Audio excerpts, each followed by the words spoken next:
Hi everyone. Thank you so much for joining in for today's session. Keynote, and the sessions have actually been killer. And we had Nitin Rai in our previous sessions now explaining how you get investment from West. And Shreesha here is actually highly active, seed in, angel investor, and he's the CEO of SVP and GM of Strikedeck. Medallia. Strikedeck was previously a company, and then it was acquired by Medallia. And Medallia, you guys don't even need an introduction. They're so big. And now I'll give it over to Shreesha. He'll talk about product market fit and growth market fit. PMM is something that we always talk about, but GTM fit is something that he's going to help you, understand right now. And there'll be a short presentation, 15-20 minutes, and after that we'll be opening up for Q&As. And whatever questions you have, please put it in the Q&A or in the chat session so that I can moderate it with Shreesha. Shreesha, over to you. Yeah, thanks, Hari. So let me start by saying this. I'm truly a startup junkie. For me, startup is like a video game. It gives me adrenaline rush and love the highs and lows of a startup. Have been involved in startup for a long time. It goes back to 99. And so recently, I would say last 3 years, I got been associated with the startup scene in India. So involved with Rev, Rocket Lane, Avenir, WorkDuck, Together Fund. So really excited to see the whole entrepreneurial movement in India, and happy to be here. So with that, let me go into a presentation mode. I'll share a few things about product market fit, GTM fit, as I see it, and then happy to take on questions. So, Hari, let me know when you can see the screen. Yes. I'm not. Just give me a second. We're not able to screen yet. Yeah. I'm going to go to the... Can you see the screen? Yes. Okay, great. So I call it Tale of Fitness. As we know, everybody in the world is crazy about fitness, right? And we're going to talk about product market fit and GTM fit. Now, product market fit has been there for a long time. A lot of stalwarts have spoken about how they feel about product market fit. GTM fit is a fairly new concept. And I would give a lot of credit to Bob Tinker, who was the CEO of Mobile Iron, and Tehi Nam, founder of Storm Ventures, to have really gone deep in GTM fit. They have talked about GTM fit in their book Survival to Thrival. And I'll also give credit to have described GTM in a lot more detail to Mark Roberage, who was the CRO of HubSpot. He's got a book called Sales Acceleration Formula. Excellent book if you want to understand how to build demand gen model and sales model. If you do not have time to read that book, he's also got a presentation that's out there in the internet, which talks about GTM. Great references, right? Both of them. So there's truly an obsession around fitness, as I talked about it, but especially a lot of obsession with the startup entrepreneurs and venture capitalists, right? And as I see it, they're not two fitness paradigms, but there are actually four, right? One is, first is market fit. Are we in the right market, right? Is a market big enough? Is there too much noise in the market, which is there's a lot of competition, right? How would I stand out? I'll give you an example where there is a lot of noise in the market, or at least was there till last year, was marketing space. Marketing automation happened, and then there were a lot of add-on players, and suddenly the marketers, the CMOs, a lot of them are my friends, and used to say that, we get call every other day or multiple times a day. We cannot figure out which is the right solution. There's too much noise, right? And that then becomes a challenge, right? The other question is there already a large player in the market who's conquered the market, right? And it's very difficult then to go up against that leading player. For a long time, CRM was perceived to be such a market, right? Salesforce is there. It's a big player, and it's very difficult to go against the de facto standard in the market, right? So that's why I call it like market fit, right? The entrepreneurs, when they are starting out, they need to figure out, is it the right market? One of my good friends, who's a ThoughtSpot founder, mentioned to me that either you take an execution risk or you take a market risk. And what's the behind the two terms, right? Market risk is where it's a brand new concept. So you actually have to create a category. And creating a new category is extremely, extremely challenging, right? So you're taking a market risk. Now, what's the advantage in going and taking a market risk is the competition is not there. There are not that many players because it's a new category, right? But you have to spend a lot in creating awareness around that market, right? On the other hand, what is execution risk? Execution risk is there's a market and it has got a lot of players, and you have belief in your execution ability. So you are confident that I can out execute all the other players. And so you are ready to take the execution risk, right? So those are a few things to consider when you're thinking about the market, right? Second is a problem fit, which is, are we going after the right problem? The market is right. Market is a big TAM, right? And so we have identified the right market, but is the problem that we are going after the right one? Is the problem felt by many users and organizations? So actually I can scale, or is it a niche problem, right? And most importantly, is it a painkiller or is it a vitamin? Painkiller you need to take immediately, vitamin you can delay, right? And so is a problem so intense for organizations, for prospects, for customers that they are saying, need the solution right now. Tell me what you have got, right? And it's a great conversation to have then, right? Because now you're already in the sales mode. Vitamin is that when you make the customer aware of the problem that is there, and the customer then says, okay, let me get back to you, right? And then getting back to you could be some days, weeks, months, right? And that's where you have to figure out whether it's a painkiller or is it a vitamin. Better to go after painkiller, right? Where there's an opportunity. I will also talk about one other thing in the problem fit. You have to consider whether your platform, when it goes after the problem, can it be the system of record? Now, there are very few opportunities to be the system of record, right? But the advantage of becoming a system of record is that you become extremely sticky in that organization, right?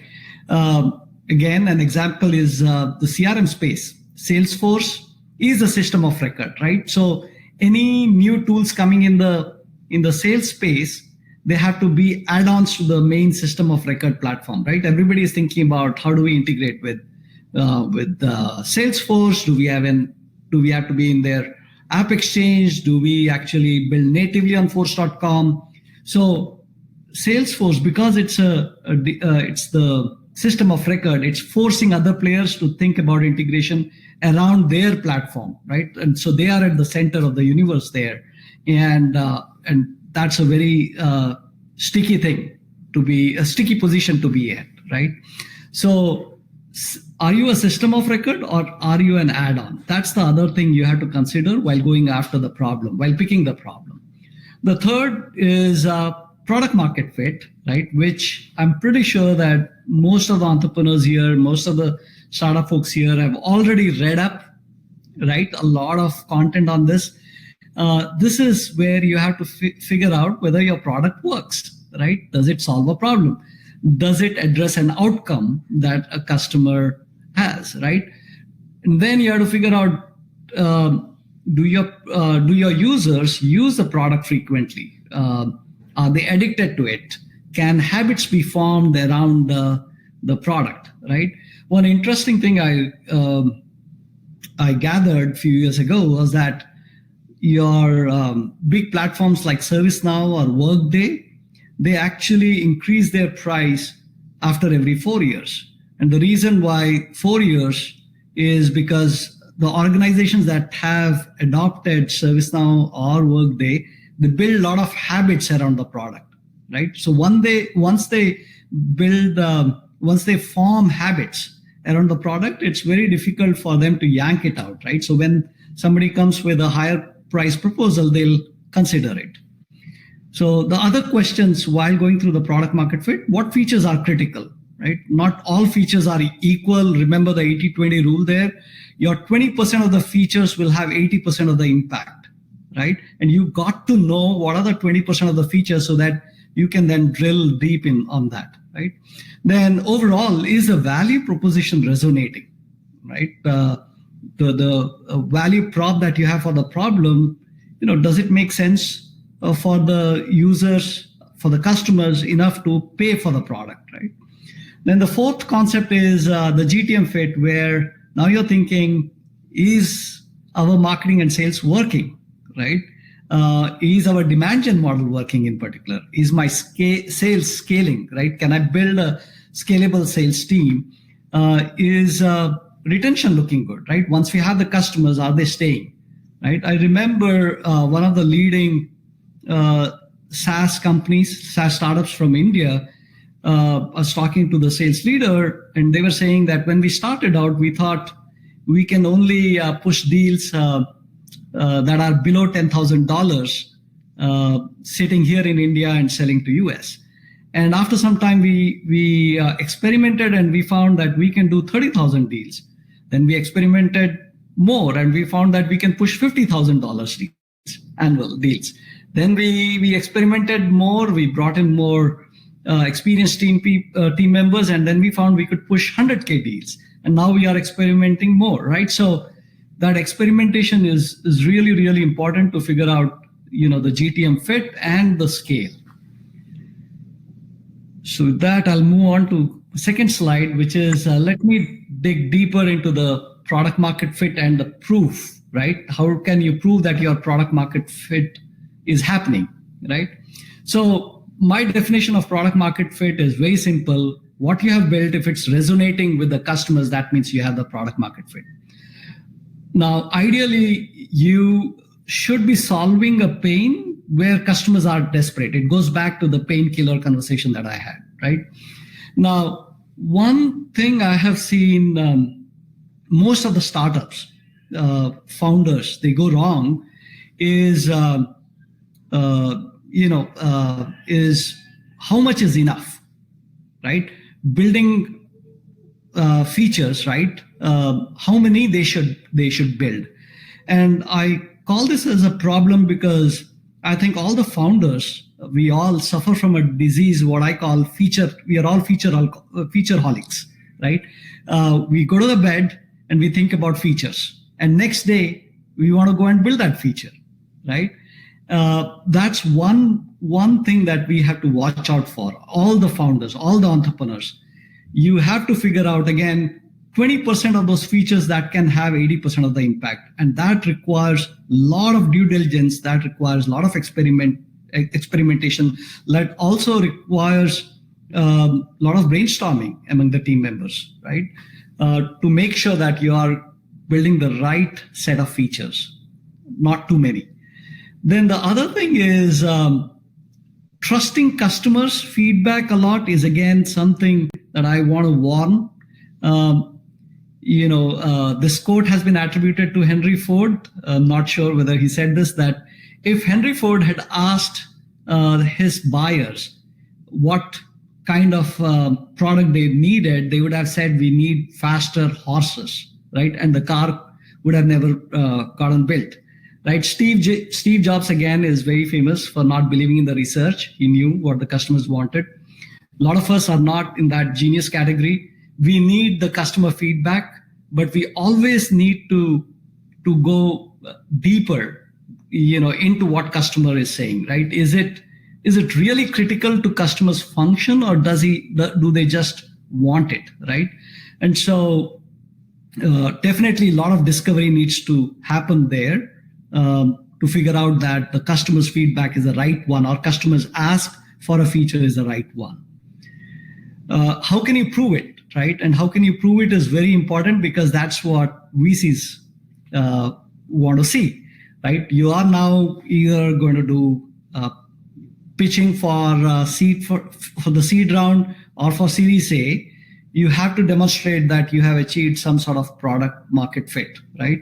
And so the ways to show that, or ways to demonstrate product market fit, is you have few customers who are ready to pay for the product or are paying for the product, right?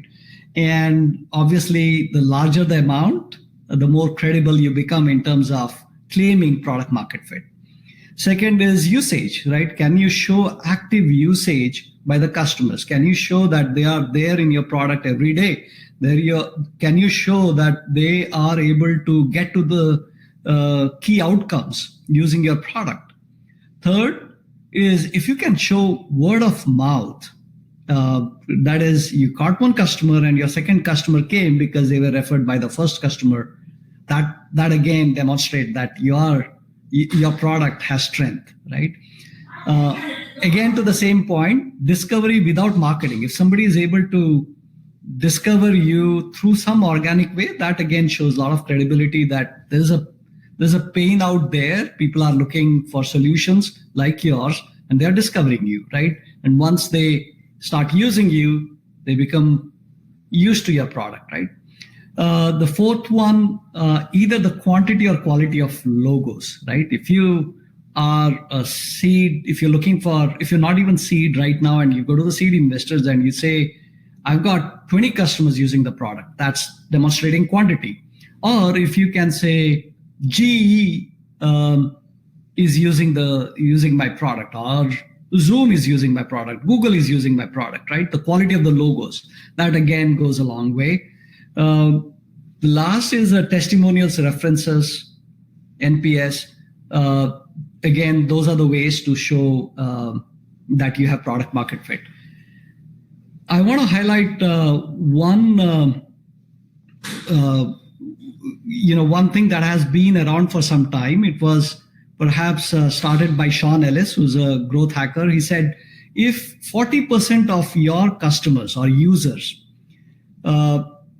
give you feedback that they cannot live without your product, then you have achieved product market fit, right? This is for all those analysts out there, or analyst entrepreneurs out there. 40% is supposed to be the magic number. Then another piece of content that I would definitely point out to is by Rahul Vora, who's the founder of Superhuman. The way he achieved his product market fit was he took Sean Ellis' feedback but extended it even further, where he ran the survey and he figured that the number is much lower than 40%. And so then he took the users and segmented it. The segmentation criteria could be anything. It could be like, I'll segment out the folks from California, right? I'll not look at West Coast, I'll go after East Coast, or I'll first go after Asia Pacific. So you then, with lesser number of customers, you run your survey again, and you keep doing this experiment till you hit the 40% mark, right? And once you have that, then you figure out, okay, the segment that I have in this 40%, can I scale it, right? And that's how you reach product market fit. I'm going to go to the process to the product market fit. Again, I've talked about this a little bit. Product market fit happens because of experiments by the founders. It has to be experiment driven, right? Build, measure, learn, iterations. Now, key thing about experiments, I'll say this, is it's again a habit that needs to be inculcated by the founders, by the entrepreneurs. It does not come, it may not be natural to you, to a founder. So you have to put in effort so that you get used to the A/B testing, always be testing philosophy, or A/B testing, and get into that mode, right? And you may need to create process so that everybody in the organization follow that methodology and develop that mindset, right, to experiment. Now, very important to read the signs that product market fit is not happening, right? Again, I've seen a lot of startups jump the gun early saying that we got the product market fit, but when they dig deeper, the product market fit is not happening. So what are the signs, right? Customers, if they are complaining about the value, then that's a sign that there's no the product market fit is not there. The customers may say nice things to you, right, in your face, but they are complaining about the value. You have to scratch the surface there. Word of mouth is absent, right? They do not feel compelled to suggest the solution to somebody else, to their peer, right? In the conversations, they are not talking about somebody else who may need the product. The third is usage is stagnant, right? Initially, when they started the pilot program, they were all over the product, but then slowly the usage started dipping, right? That's the other thing. Then the sales cycles are long, are not closing. Some or other objection keeps coming, right? And you may think, this is just this particular customer, the next customer will be different, but then you again hear the same objection. You have to read those signs early in the cycle. Now let's go to the GTM fit, right? And the proof. Go-to-market is, again, I'm keeping the definition simple, is when the sales and marketing engine has an upward rhythm or predictability, right? Ideally, you know how to find customers, in terms of acquisition, you know how to make them happy and successful, right? So now again, how can you prove it? Again, GTM fit, generally at the Series A stage, you have to demonstrate that you have found it to the VCs. How do you show it? How do you demonstrate it? So the first one, marketing is able to build strong pipeline. Your marketing is able to consistently fill the pipeline. Sales cycles are short, right? You're able to close the deals faster. There's certain predictability to the sales cycle. Your net retention rate is greater than 100%, right? You're able to grow the customers, right? Land and expand is happening in some ways. The last, it's more abstract. It's not quantified in a lot of ways. There's certain buzz about the company, right? You will see that the press has started to talk about it. It just feels like things are happening with the startup, right? That's again a sign that you have figured out the GTM fit. Now, what's the process to GTM fit, right? Go-to-market fit happens because of the experiments again, but this time not by the founders, by the growth team, right? So if you have figured out the product market fit, it may be time to bring on a growth expert, and the growth team, growth expert will now start testing with various models and then figure out a particular model that will work and will scale, right? Again, I can give a lot of examples here. Start with HubSpot, right? HubSpot, they released a free tool called SEO Grader, right? And a lot of the websites rushed to get their website graded, to figure out where are the SEO gaps, how to improve. And those were the leads, right? The HubSpot were easily able to fill their pipeline based on all the form fills that was happening. Let me give you an example of different kind. Zoom, right? Zoom figured out that it's the 45 minutes, free 45 minutes that they provide to the users when somebody creates a free free sign up. 45 minutes is the magic mark, right? When they figured out that it's attractive and movement, when they cut the meeting short because they have crossed that limit, people then pay and sign up, right? That was when they figured out that model, then they got the GTM fit, right? And so on. So there are several examples of how a particular model worked for a company, and that's when you can declare victory that you have found the GTM fit. Now, what are the signs that GTM fit is not happening, right? Then where you have to wake up and you have to say that I thought GTM fit is happening, but it's actually not happening, right? Sales starts complaining a lot, right? They start complaining about poor quality of leads or less leads, right? You can figure out that there's no repeatability. There's no playbook, right? And you're depending on heroics of people to make deal happen, to make a customer happy, right? You find that you're chasing a lot of use cases, right? Every customer use case seems different, right? That's again something to watch out for, that you've still not figured out the model, right? Implementations are not going well, right? the customers are buying the product, the users are really happy, but then somehow the implementations are stalling. It's taking long time to implement the product. Again, time to investigate the model. So that's the end of slide. Now I'm happy to jump back and answer all the questions. Guys, any questions that you have, please put it in the Q&A section.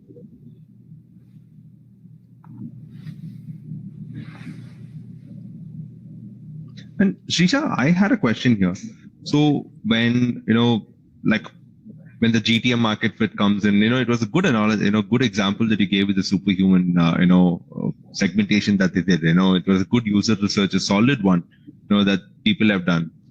So we see a lot of people missing that part. We see people missing out on the, what to say, like I've missed out the initial part and I've started creating a product. I'm halfway through it. I've built, almost the MVP here and I'm out to the MVP and I figure out that I'm not market fit there. And it is not the actual solution that people are, focusing on. So how are we going to tackle on that situation? An expert advice on how to, consciously pivot there so that, we are not taking a hit there. Yeah, no, that's a good question, Hari. So I've also seen that a lot of founders, are obsessed about solving a problem in certain way. Right. And they then start hearing from the users what they want to hear. And they feel like I'm getting positive feedback from my customers. And so I have got that product market fit. Right. And that's an illusion that every entrepreneur should guard against. And, you have to treat it as an experiment where you're saying, this is my hypothesis and I'm going to go to this many number of folks for feedback, and then I'm going to test it, and I'm going to take in everything that they have to give, right? And I'm going to really dig deep into the feedback that they have. And once I figure out that it's not working, right? And I see some signs there where customers are saying, this is great, but, right, something, right? So I should read between the lines there and I look at what are they saying, but, right? Where is it becoming a problem, right? What's stopping them? And then once you figure that out, then you go back to the customer in some ways, like what are the alternatives you will consider to solve this challenge? And from that, you figure out which one you should pivot to, right? Mm-hmm. And again, it's easier than said. The only answer again is to look at the data and figure out what's working, what's not. In the superhuman example, I'll continue on that. If you think about the product is great, but he also used the concierge service as a differentiator, right?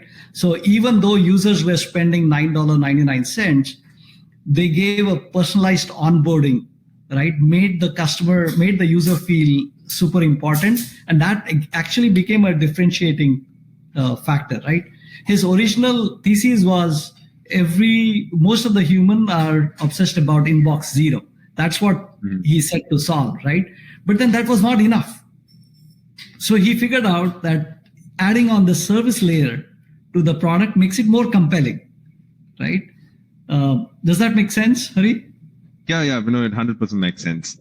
Yeah. Then we have two more questions here. So one is from Sridhar, where he, the analogy that he used, the diet and exercise applies to human when it comes to the fitness model that we are doing here.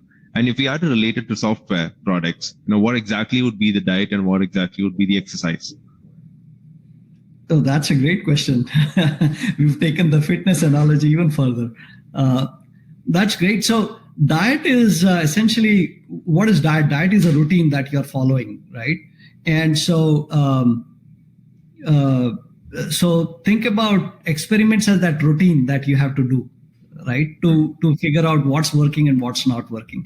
Again, I'll say this. Instead of A/B testing, I call it always be testing, is because it's a mindset, right? You get used to running experiments, figuring out the data and interpreting the data, right? So that's the diet piece. And the The exercise piece is the whole MVP that you're involved with, right? Which is how can you building the most valuable platform for the users. How do you go about it, right? It's figuring out again the features that matter and that have that impact. Yeah.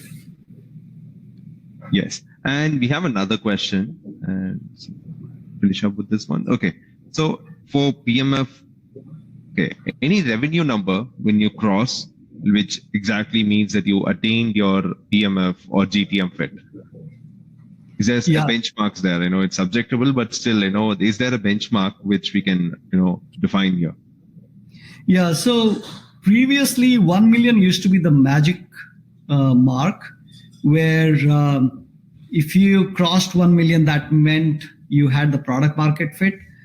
In recent times, what I'm seeing is that all that has gone for a toss, where what matters now is the growth rate. So even if you have a lower revenue number, but you are growing fast, then VCs will preempt you, right? Why they will preempt you is and they will give you a valuation based on the forward-looking revenue number, and they will do that because they assume that product market fit has been attained, right?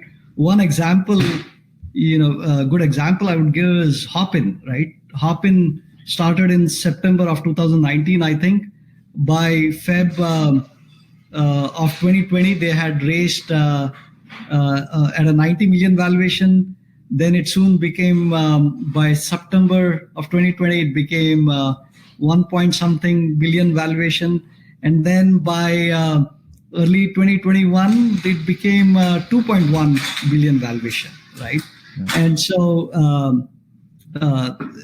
again, why was the main reason was the growth rate, right? The growth rate was really, really fast. And so they got higher valuation, and they got higher valuation because the VCs felt they have gotten the product market fit and then GTM fit.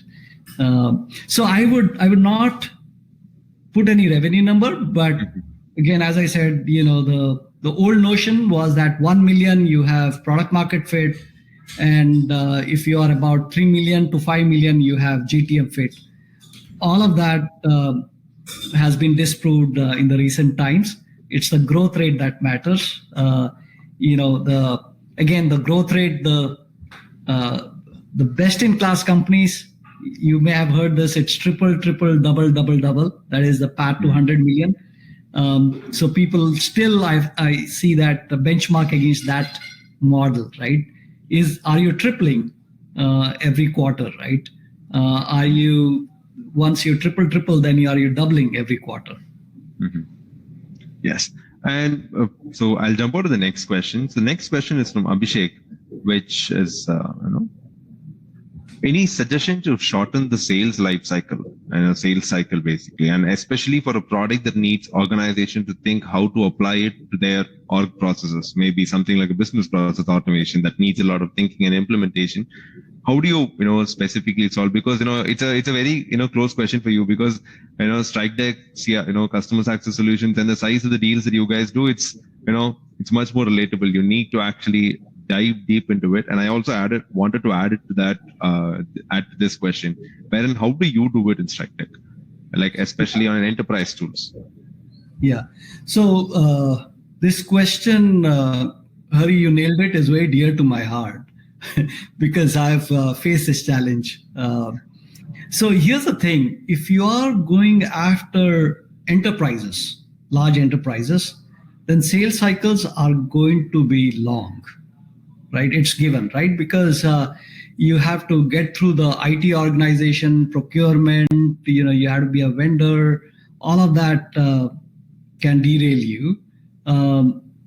Finding a particular business unit within a large organization that has the authority to do a quick purchase, you are very lucky if you find one, right? So don't assume that. Going after small to medium sector definitely means sales cycle would be shorter, right? So that's one thing to consider. How can you make your product attractive to smaller and medium-sized businesses, and especially where IT organization is not heavily involved. Wherever IT organization is involved, even if it's a medium-sized business, again, the sales cycle will be elongated, right? So that's again something to watch out for. The other thing to consider is, are you dependent on other systems? So let's say you are dependent on connecting to the CRM, and to get access to the CRM, it takes a long cycle, and so you cannot demonstrate your product's capability fast. Then again, that will again cause the sales cycle to be delayed, right? Those are the few things to consider when you're thinking about how do I structure shorter sales cycle, right?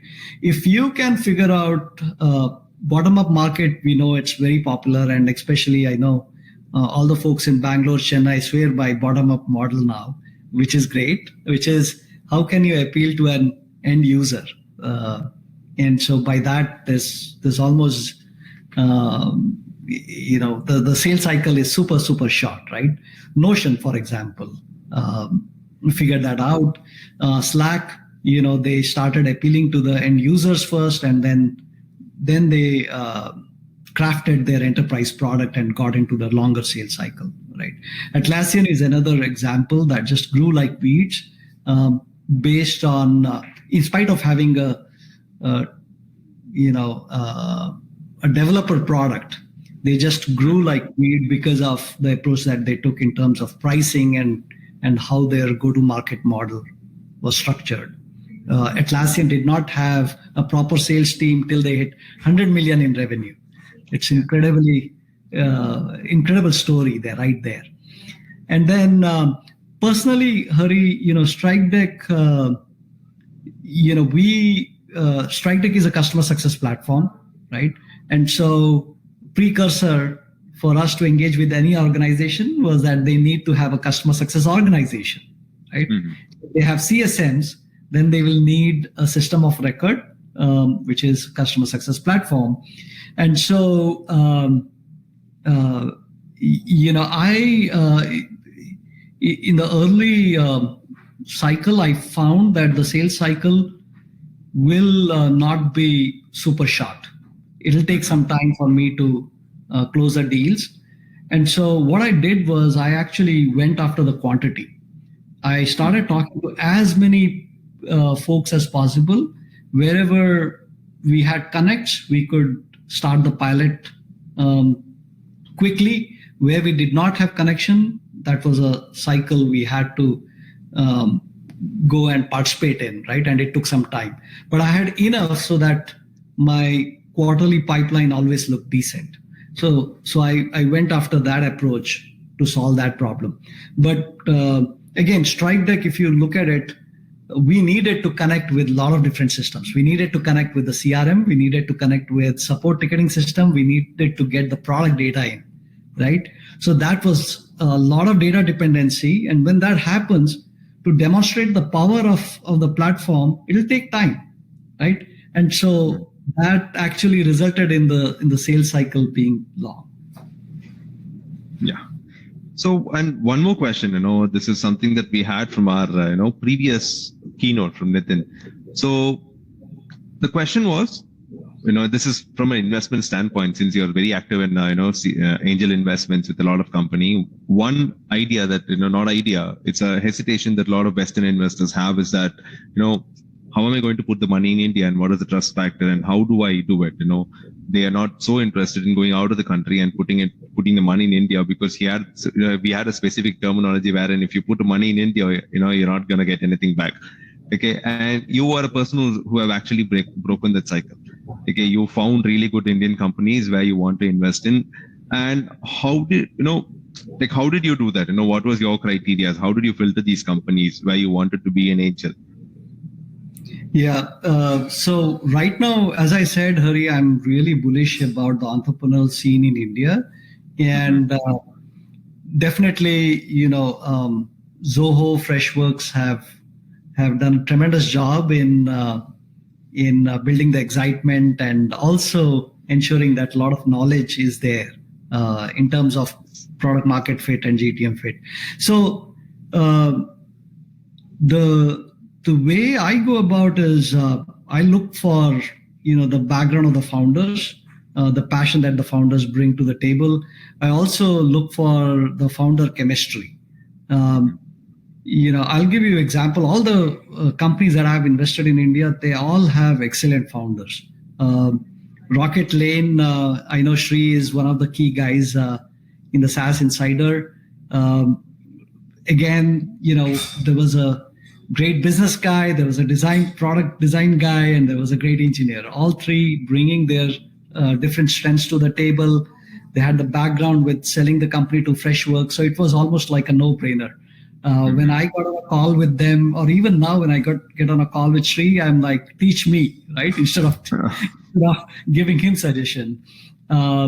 Again, another example is Rev, which is Samir and Rishi.